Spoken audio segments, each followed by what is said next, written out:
దేవుణ్ణి ఆరాధించడానికి చిన్న వాక్యం చదువుకుందాం. నిర్గమకాండము 13, నిర్గమకాండము 2వ అధ్యాయము 23వ వచనం చదువుకుందాం. నిర్గమకాండము 2వ అధ్యాయం 23వ వచనం. అలాగున అనేక దినములు జరిగిన మీదట ఐగుప్తు రాజు చనిపోయెను. ఇశ్రాయేలు తాము చేయుచున్న వెట్టి పనులను బట్టి నిట్టూర్పులు విడుచుచు మొరపెట్టుచుండగా తమ వెట్టి పనులను బట్టి వారు పెట్టిన మొర దేవుని సన్నిధికి చేరను. చిన్న మాట ప్రార్థన చేసుకున్నాం. ప్రేమ కలిగిన తండ్రి, ఆయన పాటల ద్వారా మిమ్మల్ని మేము స్మరించుకోవడానికి మా జీవితాల్లో మీరు ఏమై ఉన్నారు మా హృదయపూర్వకంగా ప్రభా తలపోస్తూ నీతో నిన్ను గురించి పాడటానికి మీరు ఇచ్చిన పాటల తలంపులను బట్టి ఉన్నాను. అదేవిధంగా కావలసిన వాక్య తలంపుల్లో మేము నిన్ను చూడగలగాలి ప్రభా. మీరేమై ఉన్నారు ఈ వాక్యపు వెలుగులో మేము నిన్ను ముఖాముఖిగా చూచున్నట్లు నీ మనసును మేము తెలుసుకొని హృదయపూర్వకంగా నిన్ను ఆరాధించినట్లు దయచేసి మాకు సహాయపడమని, అందుకు కావలసిన పరిశుద్ధాత్మ యొక్క సహాయాన్ని సమృద్ధిగా ప్రభా మాకు దయచేయమని ఈ ప్రార్థన మా రక్షకుడైన యేసుక్రీస్తు వారి నామములోనే ప్రార్థించి వేడుకుంటున్నాము తండ్రి. ఆమేన్. బైబిల్ గ్రంథంలో ఆది కాండంలో దేవుడు మరి ప్రపంచాన్ని, మానవుల్ని, సమస్తాన్ని సృష్టించాడు. నోవా టైంలో జలప్రలయం ద్వారా అందరినీ నాశనం చేశాడు. మళ్ళీ పాపం పెరిగింది. అయితే దేవుడు ఒక వ్యక్తిని కనుక్కున్నాడు. ఆయన అబ్రహాము దేవుణ్ణి అని చెప్పుకుంటూ అబ్రహాముకు ఒక శాశ్వత వాగ్దానాలు చేస్తూ వచ్చాడు. తర్వాత వాళ్ళ కుమారుడు ఇస్సాకు ఆయనతో నడిచాడు దేవుడు. ఇస్సాకు టైంలో దేవుడు మాట్లాడుతూ వచ్చినాడు. తర్వాత యాకోబు దేవుణ్ణి అని చెప్పుకుంటూ వచ్చాడు. ఈ రీతిగా ఆది కాండములో బైబిల్లో ఉన్న మొదటి గ్రంథములో సృష్టి పుట్టుక, సృష్టి నాశనము, తర్వాత తను కోరుకున్న 3 వ్యక్తుల పేర్లు అబ్రహాము, ఇస్సాకు, యాకోబు వాళ్ళ దేవుణ్ణి అని చెప్పి వాళ్ళ 3తో కూడా మీ సంతానాన్ని విస్తరింపజేస్తాను, మీ సంతానాన్ని విడిపిస్తాను, మీ సంతానాన్ని నేను ఈ దేశాన్ని ఇస్తానని వాగ్దానం చేసుకుంటూ వచ్చాడు. యాకోబు టైములో కరువు వచ్చినప్పుడు ఐగుప్తుకు వెళ్లాల్సిన పరిస్థితి ఏర్పడింది. ఐగుప్తులో యాకోబు, యోసేపు వీళ్ళందరూ చనిపోతారు. వీళ్ళందరూ చనిపోయిన తర్వాత ఏం జరిగింది అని చెప్పడానికి రాయబడిన గ్రంథమే నిర్గమకాండం. దేవుడు ద వెరీ ఇమ్మీడియట్ యాక్షన్ అన్నమాట. అబ్రహాము, ఇస్సాకు, యాకోబు వీళ్ళు చనిపోయిన తర్వాత కొన్ని వందల ఏళ్ళు ఐగుప్తులో ఉన్నారు. ఐగుప్తు బానిసత్వంలో మగ్గుతున్నారు. కానీ దేవుడు ఎలా విడిపించేవాడు, ఎలా నడిపించేవాడు, ఎంత తొందరగా తన ప్రజలను బయటికి తీసుకొచ్చేవాడు తెలపడానికి నిర్గమ కాండాన్ని దేవుడు మోషే గారి చేత రాయిస్తూ వచ్చినాడు. ఈ రాసిన ఈ చరిత్రలో మనం చదువుకున్న దగ్గర యోసేపు చచ్చిపోయాడు, యాకోబు చచ్చిపోయాడు, కొన్ని వందల ఏళ్ళైనాయి. ఇశ్రాయేళ్ల సంతతి ఐగుప్తులోనే నిలిచిపోయింది. అక్కడే సెటిల్ అయిపోయారు. ఎప్పుడైతే అక్కడ సెటిల్ అయ్యారో ఈ ఇశ్రాయేళ్ల మీద ఆ ప్రజలకి విపరీతమైన బాధ, దేశము, కోపం అసూయ ఏర్పడింది. వీళ్ళని ఎలాగైనా అణచాలనుకున్నారు, వీళ్ళనైనా బాధ పెట్టాలనుకున్నారు. అందులో వాళ్ళు పెట్టిన బాధ ఏంటంటే ఇశ్రాయేలును చాలా శ్రమ పెట్టారు. ఎంత శ్రమ అంటే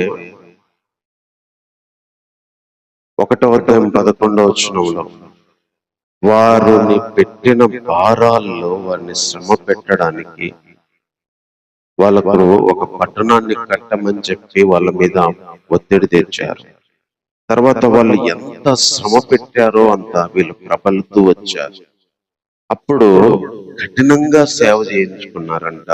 13వ వచనంలో ఇశ్రాయేలు చేత ప్రతి పని వాళ్ళు చేయించుకుంది కఠినంగా ఉండేదంట. 14వ వచనం వాళ్ళు చేసే ప్రతి పని చేయించుకునే పని ప్రతి కఠినంగా ఉండేది. చికిటం వంటి పని గాని, ఇటుకల పని గాని, పొలంలో పని గాని, ప్రతి పనిలో కఠిన సేవ చేయించి వారి ప్రాణములను విసిగించేది. ఇశ్రాయేలు ప్రజలను ఎంత బాధ పెట్టారంటే ప్రతి పనిని కఠినంగా చేసి వాళ్ళ ప్రాణాలనంట విసిగించారు. తర్వాత ఇంకా మగ పిల్లలు పుడితే వాళ్ళు మళ్ళీ యుద్ధం చేస్తే మన మీదకి వస్తారేమని చెప్పి మగ పిల్లలందరినీ చంపమని ఆజ్ఞ జారీ చేశాడు. ఏ మగ పిల్లోడు పుట్టినా కూడా తీసుకెళ్లి నదిలో పడేయాలి. అంటే ఒక పక్క మగ పిల్లలను చంపడం, ఉన్నోళ్లను కఠినంగా సేవ చేయించి ప్రాణాలను విసిగించడం, వాళ్ళు చేయించుకున్న ప్రతి పని కఠినంగా ఉండేదంట. ప్రతి పని కఠినంగా ఉండేది. ప్రతి పని కఠినంగా ఉంటే ఒక మనిషికి ఎంత విసుగొచ్చిందంటే వీళ్ళ ప్రాణాలు విసుగొచ్చిందంట. పిల్లలను చంపుతున్నారు, ప్రాణం విసుగొచ్చింది. కొన్ని వందల ఏళ్ళు ఈ బాధపడుతూ వచ్చారు. అదే 23 వచనాలు చెప్తున్నారు. అలాగున్న అనేక దినాలు జరుగుతూ వచ్చింది. అనేక దినములు జరగగా ఐగుప్తు రాజు చనిపోయాడు. ఇశ్రాయేలీయులు తాము చేయుచున్న వెట్టి పనులను బట్టి నిట్టూర్పులు విడుచుచు మొరపెట్టుచుండగా తమ వెట్టి పనులను బట్టి పెట్టిన మొర దేవుని యొద్దకు చేరేను. వీళ్ళు పడుతున్న ఈ బాధ తట్టుకోలేక పెట్టిన మొర దేవుని సన్నిధికి చేరిందంట. దేవుని సన్నిధికి చేరిందంట. వాళ్ళు ఆ వెట్టి పనులను బట్టి విడిచిన నిట్టూర్పులు దేవుని సన్నిధికి చేరిందంట. ఈరోజు మనము దేవుణ్ణి ఎందుకు ఆరాధించాలంటే కొన్ని సంవత్సరాలు, కొన్ని ఏళ్ళు మన జీవితాల్లో కూడా కఠినమైన జీవితం, కొన్ని విషయాల్లో కఠినమైన బాధ. ఇక్కడ ఐగుప్తులు ఇశ్రాయేలును కఠినంగా ఏడిపించారు, బాధించారు, విసిగించారు. కొన్నిసార్లు మన జీవితాల్లో కూడా అది మనుషుల వల్లే కావచ్చు, కొన్ని పరిస్థితుల ద్వారా మనకు కఠినమైన జీవితాన్ని అనుభవించాల్సి వచ్చింది. కొన్ని నిర్ణయాల వల్ల కొన్ని కఠినమైన బాధలు అనుభవించాల్సి వచ్చింది. కొన్నేళ్ళు నిట్టూర్పులు విడుచుచు, కొన్నేళ్ళు విసిగించబడే జీవితాలు. ఈ జీవితం వద్దు, చచ్చిపోతే మేలని ఇశ్రాయేలు ప్రజల పనులను బట్టి నిట్టూర్పులు, ఒక్కటే ఏడుపు. నిట్టూర్పులు అంటే వెక్కి వెక్కి ఏడవడం, ఏడుపు తన్నుకొని రావడం, దుఃఖము తన్నుకొని రావడం. ఈ కఠినమైన బాధ ఒక్కొక్కరి జీవితంలో ఒక్కొక్క దాన్ని బట్టి రావచ్చు. కొంతమంది కుటుంబాల్లో కొన్ని విషయాలను బట్టి, కొన్ని సంఘటనలను బట్టి, కొన్ని మనుషులను బట్టి, కొన్ని పనులను బట్టి, కొన్ని ప్రతి ఒక్కరి జీవితంలో బాధ, దుఃఖము, ప్రాణాలు విసుగొస్తున్నాయనే మాటలు మనకి వినపడతా ఉంటాయి. ఇక్కడ కూడా ఇశ్రాయేలు ప్రజల పరిస్థితి, ప్రాణాలు విసుగు చెందుతున్నాయి, నిట్టూర్పులు విడుస్తున్నారు. వారు చేసే పని చేయలేక ఆ నిట్టూర్పులు విడిస్తే ఆ మొరలంతా వెళ్ళి దేవుని సన్నిధిలోకి చేరినాయి. ఈరోజు మనము ఎందుకు దేవుణ్ణి ఆరాధించాలి, లేదా మన ధైర్యం ఏంటంటే, ఈరోజు మన జీవితాల్లో ఉన్న ఏ కఠినమైన బాధ అయినా, అది 10 ఏళ్ళు, 20 ఏళ్ళు, 30 ఏళ్ళ నుంచి పడుతున్నా, అది మనుషుల వల్ల అయినా, పరిస్థితుల వల్ల అయినా, జీవితంలో జరిగే సంఘటనల వల్ల అయినా, మన ఆలోచనల వల్ల అయినా, మన మైండ్ ఎప్పుడైతే కఠినమైన పరిస్థితిని ఎదుర్కొంటుందో అప్పుడు మన నిట్టూర్పులో మన ప్రాణం మీద విసుగు వచ్చి అనేక కుటుంబాలు ఆయా పరిస్థితులను బట్టి, ఆయా విషయాలను బట్టి ఈ బాధ గుండా వెళ్తా వస్తా ఉంటాం. ఆయా విషయాల్లో కొన్ని ఏండ్లు ఈ బాధ, ఈ నిట్టూర్పులు విడవాల్సి వస్తుంటది. ఈ చాకిరి బట్టి ఏడవాల్సి వస్తుంటది. చాకిరి అంటే శరీరానికి సంబంధించి కాదు, కొన్నిసార్లు మానసికంగా బాధ, ఆ కఠినత్వాన్ని అనుభవించాలి, ఆ కఠినమైన ఒత్తిడి అనుభవించాలి, ఆ కఠినమైన దుఃఖం అనుభవించాలి. కానీ మనకున్న ధైర్యం ఏంటంటే, ఆ కఠినమైన బాధను బట్టి మన నిట్టూర్పులు, మనం పెట్టే మొర దేవుని సన్నిధికి చేరుతుంది. ఆ రోజు ఇశ్రాయేలు ప్రజలు మొర వెంటనే చేరింది. దేవుడు వెంటనే రియాక్ట్ అయ్యాడు. వెంటనే దేవుడు ఏదో ఒకటి చెయ్యాలని డిసైడ్ అయ్యాడు. వెంటనే దేవుడు అక్కడ వాళ్ళ యొక్క పరిస్థితిని, ఆ మొరని తీసుకున్నాడు. ఆయన వెంటనే పనిచేయడానికి భూమి మీదకి దిగొచ్చాడు. ఆయన ఈరోజు మన జీవితాల్లో కూడా అది ఎంత కఠినమైన బాధ అయినా, అది ఏ రూపంలో వచ్చే బాధ అయినా, అది మన ప్రాణాలను విసిగిస్తున్నా, సంవత్సరాల తరబడి ఆ నొప్పి, ఆ పెయిన్ మనల్ని వేధిస్తున్నా, దాన్ని బట్టి పెట్టే మొర దేవుని సన్నిధికి ఏదో ఒక రోజు చేరుతుంది. అదే మన ధైర్యం. దాన్ని బట్టి పెట్టే మొర దేవుడు వింటాడు, దేవుని దగ్గరికి వెళ్తుంది, దేవుని దగ్గరికి వెళ్తుంది అనేదే మన ధైర్యం.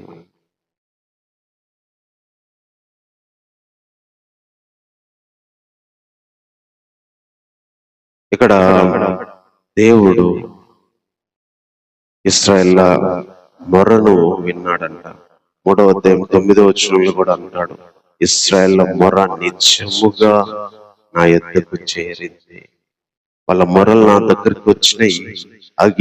ఐగుప్తీయులు వారిని పెట్టుచున్న హింస చూచింది. వాళ్ళ మొర నా దగ్గరికి వచ్చేసింది అంటున్నాడు.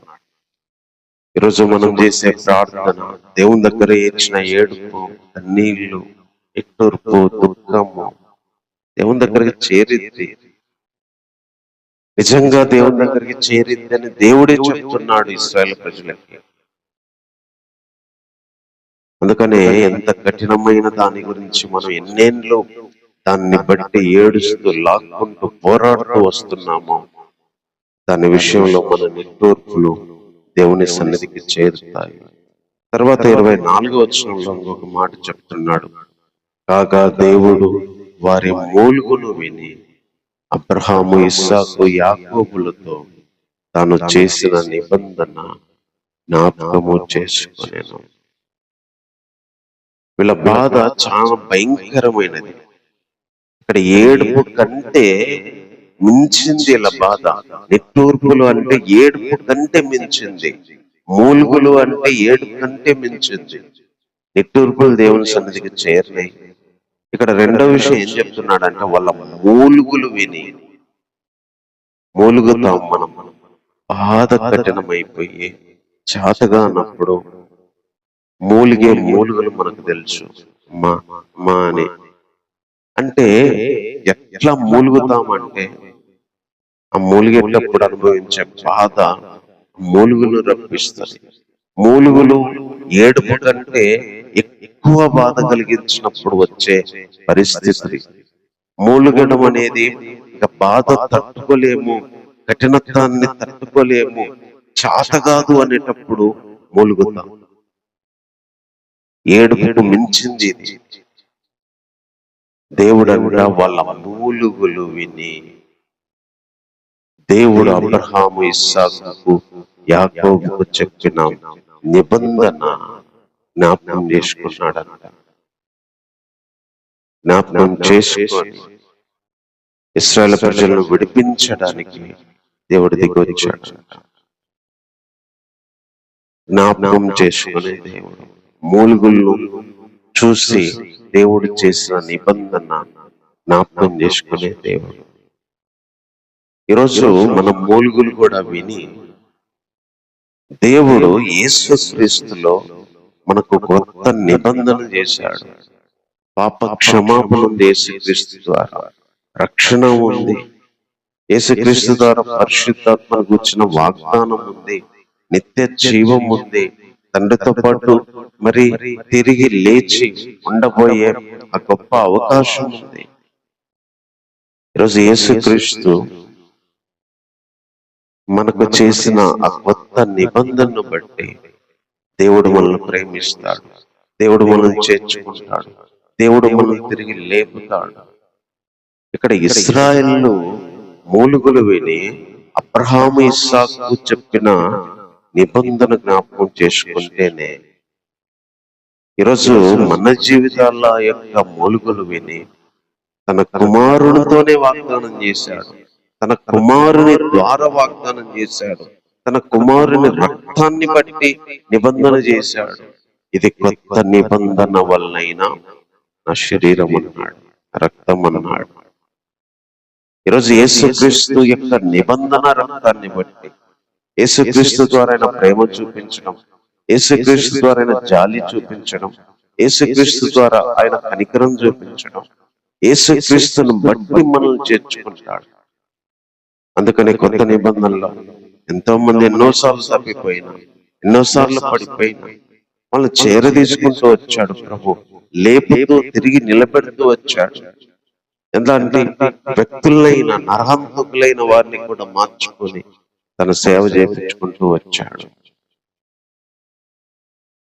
అందుకనే ఈరోజు మన మూలుగులు విని దేవుడు యేసుక్రీస్తు ద్వారా చేసిన నిబంధనను బట్టి మన జీవితాలను కూడా విడిపించేవాడు, మన జీవితాలను కూడా బయటికి తీసుకొని వచ్చేవాడు. మన జీవితాల్లో కలిగే ఆ మూలుగులు, అది ఎందుకు ఆ మూలుగు కలుగుతుందో, ఆ మూలుగులు ఒక్కొక్కరి జీవితంలో దేనికి వస్తాయో అది వాళ్లకు దేవునికి తెలుసు. ఒక్కొక్కరికి ఒక్కొక్క దాన్ని బట్టి మూలుగుతుంటారు. అనారోగ్య బాధలు, అప్పుల బాధలు, కుటుంబ బాధలు, సమస్యలు, శోధనలు, ఇబ్బందులు, లోకంలో బ్రతికే ప్రతి మనిషి ఒక్కొక్క దాన్ని బట్టి మూలుగుతా తన కుటుంబాన్ని, తన జీవితాన్ని, తన లైఫ్ ని సాగిస్తా ఉంటాడు. అది ఏ విధంగా ఏ రూపంలో మనం మూలుగుతున్నా దేవుడు మూలుగులను విని నిబంధన జ్ఞాపకాన్ని చేసుకునేవాడు. యేసుక్రీస్తు శరీరాన్ని, యేసుక్రీస్తు రక్తాన్ని జ్ఞాపకం చేసుకొని ఆ కొత్త నిబంధనను బట్టి మనల్ని క్షమించేవాడు, ఆ కొత్త నిబంధనను బట్టి మనకు సహాయం చేసేవాడు, ఆ కొత్త నిబంధనను బట్టి మనల్ని విడిపించేవాడు, ఆ కొత్త నిబంధనను బట్టి తనతో పాటు తీసుకెళ్లి నిరంతరము మనల్ని తనతో పాటు జీవింపజేసేవాడు. అందుకనే మన మొరలు దేవుని సన్నిధికి చేరుతాయి. ఆ నమ్మకం మనకిచ్చాడు దేవుడు. మన మూలుగులు విని తన నిబంధన జ్ఞాపకం చేసుకునేవాడు. తర్వాత ఇంకొక విషయం ఇక్కడ చెప్తున్నాడు, దేవుడు ఇశ్రాయేలీయులను చూచెను, దేవుడు వారి యందు లక్ష్యం ఉంచెను. దేవుడు ఇశ్రాయేలీయులను చూచెను, దేవుడు వాళ్ళ యందు లక్ష్యం ఉంచెను. 8వ వచనంలో కూడా చెప్తున్నాడు, 7వ వచనంలో, 3వ అధ్యాయం 7వ వచనంలో మోషేను పిలిచి, నేను ఐగుప్తులో ఉన్న నా ప్రజల బాధను నిశ్చయముగా చూచి తిని. పనుల్లో తమ్మును కష్టపెట్టు వారిని బట్టి వారు పెట్టిన మొరను వింటిని. వారి దుఃఖములు నాకు తెలిసే ఉన్నవి. 3 విషయాలు మోషేకు చెప్తున్నాడు. ఐగుప్తులో నా ప్రజల బాధ నిశ్చయంగా చూశా. వాళ్ళ బాధ నేను నిశ్చయంగా చూశా. పనుల్లో వాళ్ళను బాధ పెట్టే వారిని బట్టి వాళ్ళు పెట్టే మొరలు నేను విన్నా. వాళ్ళ దుఃఖాలు నాకు తెలిసే ఉన్నవి. అందుకే నేను దిగొచ్చాను. వాళ్ళు పెట్టే హింస నేను చూసి తిని అంటాడు 9వ వచనంలో. 16వ వచనంలో నేను మిమ్మల్ని ఐగుప్తులో మీకు సంభవించిన దాన్ని నిశ్చయముగా చూచి తిని. 17వ వచనంలో ఐగుప్తు బాధలో నుండి పాలు తేనెలు ప్రవహించే దేశానికి మిమ్మల్ని తీసుకొని పోయేదను, మిమ్మల్ని రప్పించేదని చెప్తున్నాడు. దేవుడు ఇశ్రాయేలును చూచాడంట, చూసి వదిలేయలేదు. వారి యందు లక్ష్యముంచాడు, వారిని కేర్ చేశాడు, వారిని పట్టించుకున్నాడు. చూసి వదిలేయలే, వారిని చూసి పట్టించుకున్నాడు. లక్ష్యముంచాడంటే వాళ్ళకి ఏదన్నా చెయ్యాలని వెంటనే మోషేకు పొదలో కనపడి, మోషే నువ్వు రా, ఐగుప్తులో నా ప్రజల బాధ నిశ్చయంగా చూశా. ఐగుప్తీయులు పెట్టే బాధను బట్టి నా ప్రజలు పెట్టే మొరలు విన్నా. వాళ్ళ దుఃఖాలన్నీ నాకు తెలుసు, వాళ్ళు పడే హింస నాకు తెలుసు. వాళ్ళని ఐగుప్తు బాధలో నుంచి పాలు తేనెలు ప్రవహించే దేశానికి రప్పించాలి, నువ్వు వెళ్దురా అని చెప్పి దేవుడు మోషేతో మాట్లాడుతూ వచ్చినాడు.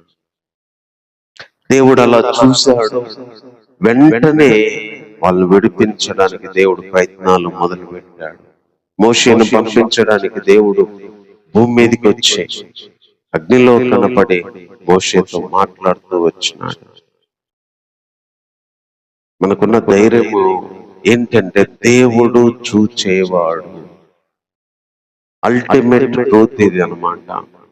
మన జీవితంలో గుర్తుపెట్టుకునే సత్యం ఇది. దేవుడు చూచేవాడు, దేవుడు పట్టించుకునేవాడు. దేవుడు చూచేవాడు, దేవుడు చూచి లక్ష్యముంచేవాడు, చూచి పట్టించుకునేవాడు. దేవునికి తెలుసు, దేవుడు ఆ మొరలు వినేవాడు, దేవుడు నిశ్చయంగా బాధ చూసేవాడు, దేవుడు ఆ హింస చూసేవాడు. ఇక్కడ దేవుడే చెప్తున్నాడు, నా ప్రజల బాధ నేను నిశ్చయంగా చూశా, నా ప్రజల దుఃఖం నాకు తెలుసు, వాళ్ళు పడే ఆ నిట్టూర్పులు బట్టి వాళ్ళు పెట్టే మొరలు విన్నా.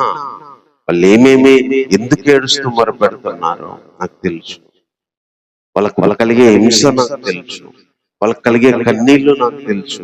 నేను చూచాను, నేను లక్ష్యం ఉంచాను అని చెప్తున్నాడు.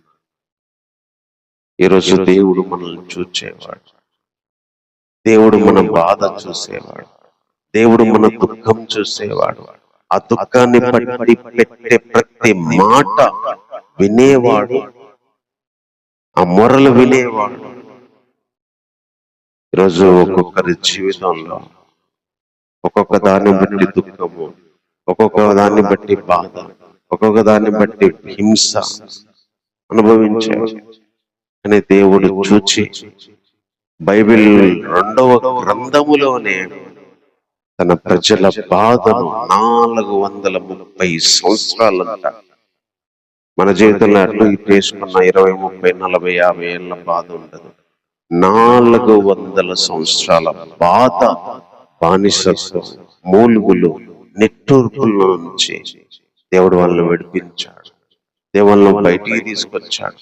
దానికి ఎన్నో అద్భుతాలు చేశాడు. ఐగుప్తు దేశాన్ని అల్లకోలం చేశాడు. ఐగుప్తు దేశంలో ఉన్న జ్యేష్ఠ కుమారులందరినీ చంపేశాడు. సముద్రాన్ని చీల్చాడు.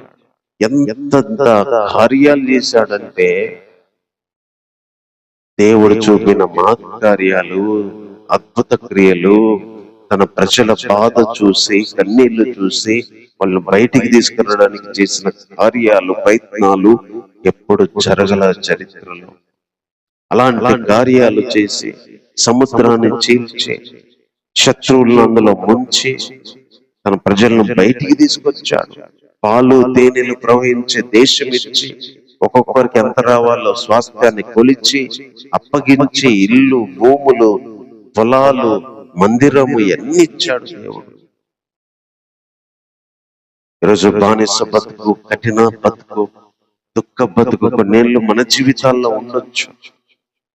అది శరీరపరంగా అనుభవించవచ్చు, కొన్నిసార్లు మానసికంగా అనుభవించవచ్చు. కానీ ఇశ్రాయేలు ప్రజలను చూచిన ఆ దేవుడు, వాళ్ళ నిట్టూర్పులను బట్టి పెట్టిన మొర్రను విన్న ఆ దేవుడు, వాళ్ళ మూలుగులు విని జ్ఞాపకం చేసుకున్న ఆ దేవుడే ఈరోజు నా జీవితాల్లో కలిగే నిట్టూర్పులకి, మూలుగులకి, దుఃఖానికి పెట్టే మొరలు వినేవాడు, చూచేవాడు. అది మనుషుల వల్ల కలిగే బాధ అయినా, లేకపోతే లోకంలో సాతాను వల్ల కలిగే బాధ అయినా, శోధనల వల్ల కలిగే బాధ అయినా, లేకపోతే ఆయా పరిస్థితులను బట్టి కలిగే బాధ అయినా, పనులను బట్టి కలిగే బాధ అయినా, ఆ కఠిన బాధ ఈరోజు దేవుడు ముందు చెప్తున్న మాట ఇది. ఏదైతే మన ప్రాణాన్ని, మన ఆత్మను విసిగిస్తుందో, కఠిన బాధ వేధిస్తుందో, దాన్ని గురించి మనం పెట్టిన మొర వినేవాడు, తన సన్నిధిలో చేర్చుకునేవాడు, యేసుక్రీస్తును బట్టి మనకు చేసిన నిబంధన గుర్తు చేసుకునేవాడు, మనల్ని చూసి పట్టించుకొని దాని నుంచి బయటికి తెచ్చేవాడు. ఈరోజు అలాంటి దేవుడు మనకున్నాడు. అది ఏ రూపంలో ఉన్నా, ఏ రకంగా ఉన్నా, శరీర బాధ అయినా, ఆత్మీయ బాధ అయినా, అప్పుల బాధ అయినా, ఆర్థిక సంబంధం, అనారోగ్య బాధలైనా, ఏవైనా, సంబంధాల గురించి అయినా, మనుషుల గురించి అయినా, ఏ బాధ అయినా సరే, ఏ విధమైన బాధ అయినా దాన్ని చూసేవాడు, దాన్ని వినేవాడు, దాని విషయంలో పట్టించుకునేవాడు, దాని విషయంలో సహాయం చేసేవాడు, చూచేవాడు, వినేవాడు, సహాయం చేసేవాడు.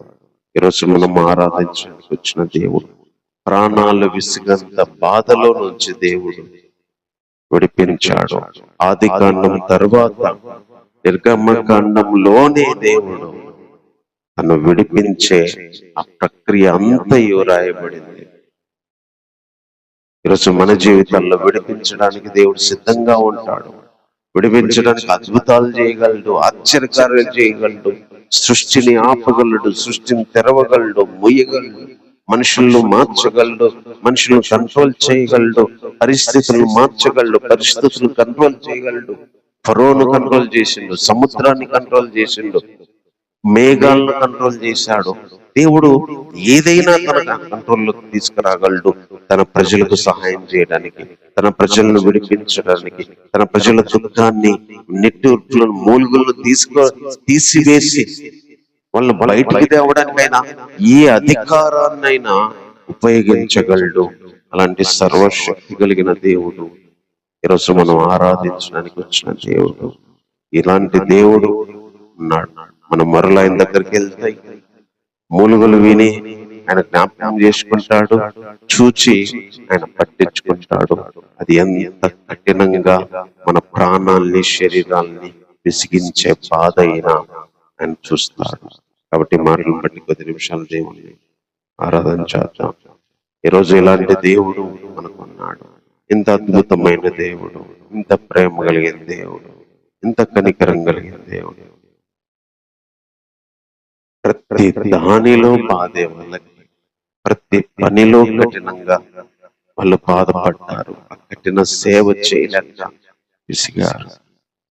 ఈరోజు ఏ విషయాల్లో ఇలాంటి కఠినత్వాన్ని, ఏ విషయాలు ఇలాంటి బాధ, ఏ విషయాలు ఇలాంటి వేదన మనం అనుభవిస్తున్నాం, దాన్ని బట్టి మనం పెట్టే మొరలు దేవుని సన్నిధికి వెళ్తాయి. మన మూలుగులు ఆయన వింటాడు, మనల్ని ఆయన చూస్తాడు, చూచి లక్ష్యం ఉంచుతాడు. దానికోసం విడిపించడానికి కావలసిన మనుషులని, కావలసిన పనుల్ని ఆయన చేస్తాడు. ఇంత గొప్ప దేవుడు మన జీవితానికి సరిపోయిన వాడు. ఇంత గొప్ప దేవుడు మన జీవితాల్లో ఉంటే చాలు. ఈ దేవుడు మనతో ఉంటే ఇంకా భయం ఉండదు మనకి. ఇలాంటి దేవుడు ఉన్నాడన్న ధైర్యం ఈ జీవితంలో ఎదురయ్యే ప్రతి కఠినమైన బాధని, వేదనని కూడా దాటి ముందుకెళ్ళగలిగే ధైర్యాన్ని నింపుతుంది. ఆయన మనుషులను మార్చగలడు, పరిస్థితులను మార్చగలడు, మన కోసం ఏదైనా చేయగలడు. ప్రేమ కలిగిన తండ్రి, నీకు వందనాలు చెల్లిస్తున్నాను తండ్రి. ఎంత గొప్ప దేవుడు ప్రభా. ఇశ్రాయేలు వెళ్ళారు, ఆ బాధలో ఇరుక్కున్నారు ప్రభా. ఇదే అలుసుగా తీసుకొని వాళ్ళ చేత చేపించిన బాధ ఎంత కఠినం ప్రభా. కానీ ఎలా మీరు చూశారు, ఎలా వాళ్ళ మూలుగులు విన్నారు, ఎలా జ్ఞాపకం చేసుకున్నారు, ఎలా వాళ్ళను బయటికి తెచ్చారు ప్రభా. బైబిల్ 2వ గ్రంథములోనే ప్రభా రాయిస్తూ వచ్చారు. రోజు మమ్మల్ని విడిపించడానికి ఎంత సమీపంగా ఉండే దేవుడు ప్రభా. ఏ విషయాలు మా ప్రాణాలను విసిగిస్తున్నాయో తెలుసు ప్రభా. ఏ విషయాలు మా ప్రాణాలని వేధిస్తున్నాయో తెలుసు దేవా. వేటిని బట్టి మూలుగులు, వేటిని బట్టి నిట్టూర్పులు వస్తున్నాయో తెలుసు ప్రభా. వేటిని బట్టి దుఃఖం వస్తుందో తెలుసు నాయన. వేటిని బట్టి హింస కలుగుతుందో తెలుసు. అది మానసిక సంబంధించిన రోగాలైనా, ఆత్మీయ సంబంధించిన రోగాలైనా, శరీర రోగాలైనా, ఆత్మ అవసరతలైనా, శరీర అవసరతలైనా ప్రభా, లోకంలో ఆయా ప్రతి శోధనైనా, బాధైనా, కన్నీళ్ళైనా ప్రభా, ఆర్థిక సంబంధమైనవి ఉండొచ్చు ప్రభా, ఆర్థిక ప్రభా విషయాలకు సంబంధించి ఉండొచ్చు, మనుషుల పరమైన ఉండొచ్చు, లేదా పనులకు సంబంధించిన ఉండొచ్చు ప్రభా, భవిష్యత్తుకు సంబంధించి ఉండొచ్చు, లేదా మనుషులకు సంబంధించి ఉండొచ్చు. కొన్ని మరి విషయాలకు సంబంధించిన ఒక్కొక్కరి జీవితాల్లో ప్రభా, ఒక్కొక్క కుటుంబంలో ఎంత బాధ, ఎంత వేదన, ఎంత కఠినమైన ఏడుపులు ప్రభా చూస్తున్నాము దేవా. ఎంతో మంది అనారోగ్యాలతో, ఎంతో మంది అప్పులతో, ఎంతో మంది వేదనలతో, ఎంతో మంది తమ జీవితాల్లో ఉన్న మనుషులను బట్టి ప్రభా ఎంత దుఃఖాన్ని, తూర్పుని విడుస్తున్నారో తెలుసు దేవా. కొన్ని విషయాలు ఇంకా సార్ట్ అవుట్ అవ్వక ప్రభా, కొన్ని విషయాల్లో ఇంకా పరిష్కారం దొరకక ప్రభా, ఒక్కొక్కరి జీవితాల్లో అర్థం కాక కఠినమైన ప్రాణాలు విసిగెంతగా ప్రభా, ఆలోచనలకు అర్థం కాని ప్రభా యోమయ పరిస్థితుల్లో ఉన్న మా జీవితాల్లో ప్రభా, ఆ స్థితిని చూసి, ఆ స్థితిని పట్టించుకొని, ఆ స్థితిలో నీ ప్రేమ నిబంధనను జ్ఞాపకం చేసుకొని, దానికోసం అవసరమైతే సృష్టిని సైతము మాకు అనుకూలంగా మార్చి ప్రభా ఈ సహాయాన్ని పంపించగలిగిన అద్భుతమైన దేవుడు, కొండంత ధైర్యాన్ని ఇచ్చే దేవుడు, మా పక్షాన ఎప్పుడు అండగా నిలిచే దేవుడు మాకు ఉన్నారని ఆ రోజు ఇశ్రాయేలు ప్రజల జీవితంలో ఉన్న ఆ దేవుడే ఈరోజు మాకు మా జీవితాల్లో ఉన్నవాడు అని హృదయపూర్వకంగా నిన్ను స్తుతిస్తున్నాం దేవా. హృదయపూర్వకంగా నిన్ను ఆరాధిస్తున్నాం దేవా. ఇలాంటి దేవునికి మేము ఏమిచ్చి నీ రుణాన్ని తీర్చుకోగలం దేవా. ఇలాంటి దేవుణ్ణి బట్టి హృదయపూర్వకంగా సంతోషిస్తూ స్తుతిస్తూ, ఇలాంటి దేవుడిగా మీరు దిగొచ్చి నీ ప్రజల కోసం ఎంతకైనా ప్రభా దిగించి నీ పని జరిగించేవాడవని, దాని నుంచి విడిపించేవాడవని, అది ఎంత పెద్ద సంఖ్యల కఠినమైన బాధ అయినా దాని విషయంలో సహాయపడగలవని ఈరోజు మా జీవితాల్లో ఉన్న ప్రతి కఠినమైన బాధలో మీరు సహాయం చేయబోతున్నందుకై హృదయపూర్వకంగా నేను స్తుతిస్తూ ప్రభా, నీకేమి ఇచ్చి నిర్ణయాన్ని తీర్చుకోలేక ఈ నా మా దీన స్తుతి ఆరాధన మా రక్షకుడు మా ప్రభు అయిన యేసుక్రీస్తు వారి నామంలోనే సమర్పిస్తున్నాము తండ్రి. ఆమేన్.